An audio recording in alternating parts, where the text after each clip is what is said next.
What's up, Lake Central? I'm Madison Sandoval. And I'm Josh Burnett. Welcome to your 26th installment of Tribe TV.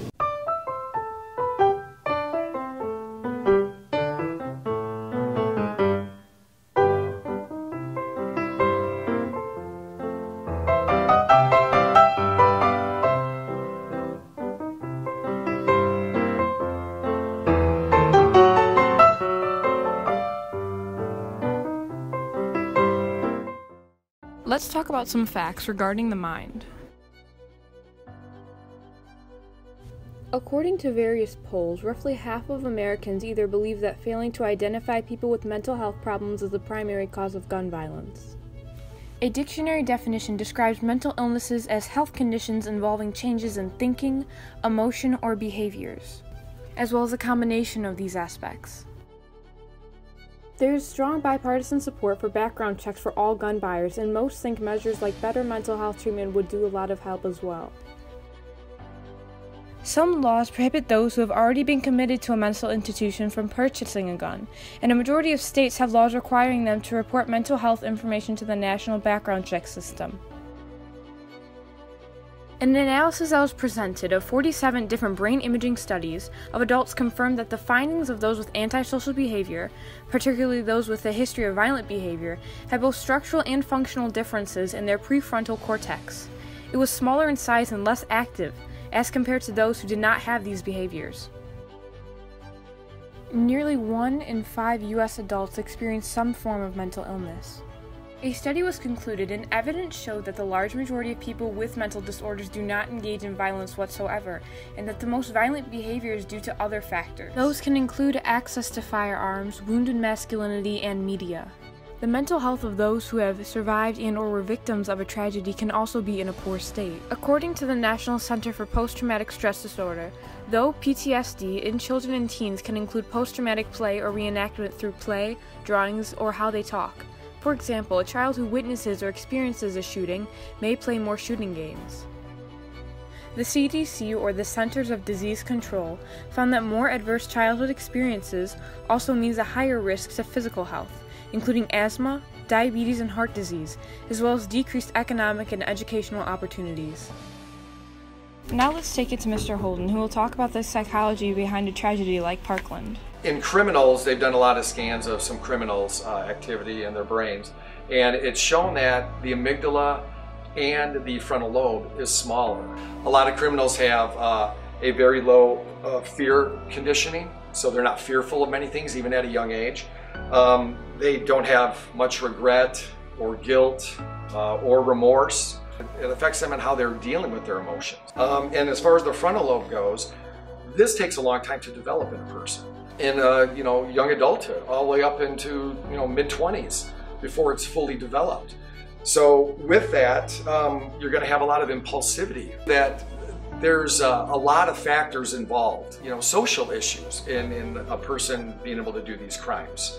One article that I got a hold of really talked about school shootings and how it's really males that are doing it. They don't admit that they need help.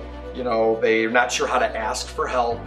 If they do any of these things, a lot of times within society or even within their household, maybe with their fathers, it's seen as a sign of weakness. I just talked about this in my class with bullying. It's not a new thing. Bullying's been around for a long time. But the difference today is you can't really tell who the bully is. Today, it could be anybody, any size, hurting people with the stroke of a keypad. You have to deal with a lot more of that stuff on social media that was not around when I was growing up. It does lend to this. Some of our very own LCTV correspondents did a food review on the Omelet House. Let's go check it out.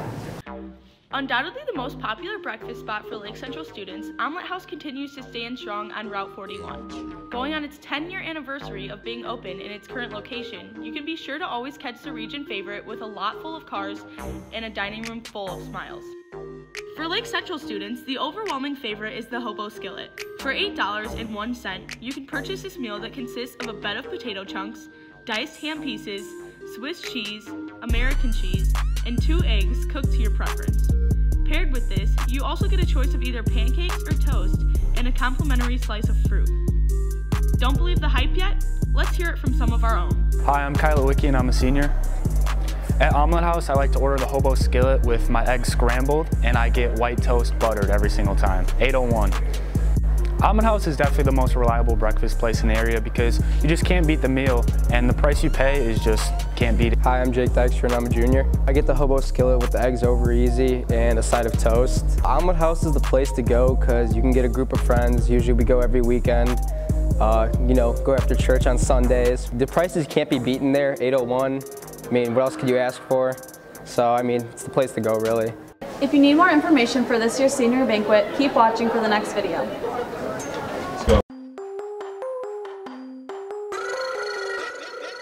Hi, I'm Anna Weir. And I'm Amy Voss. And we're here to talk to you about Senior Banquet. Senior Banquet is going to be held at Village Hesserite in Cherville on Friday, April 20th. The doors are opening at 5:45, and it's going to be a really good time, so you guys should definitely come out. The theme for this year is This Is Our Year, so there's no really set theme. And normally people wear costumes to Senior Banquet and just dress up with all your friends and have a great time. At Senior Banquet, there's going to be a full dinner. It's a buffet. We're going to present the fun awards, which are like our class superlatives, so like best dress, best smile, stuff like that. And we're also going to have like a dance portion, so we have a DJ and a photo booth ready. We will be submitting the awards. It's open now, and so you'll just submit who you want to win those awards, and they will present it at Banquet. The ballot's in your email. And tickets, if you don't already have a ticket but would like one, you can email Jay Loden at lcscmail.com and she will open up the store for you.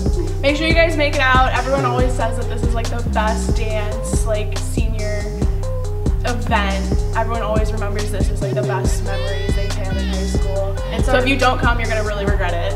It's our last senior get together as a whole class. So. Plus there are no underclassmen. Yeah, that's the best part. That's the best part. That's it. We caught up with two seniors from the Big Fish musical. Let's take a look. Hi, my name is Joshua DeJarlis. I've been doing theater since sophomore year. My first show was Little Mermaid, so it's been 3 years. So like the most stressful part of Big Fish was all the costume changes because every scene changed like set and then you had to change the costume as well.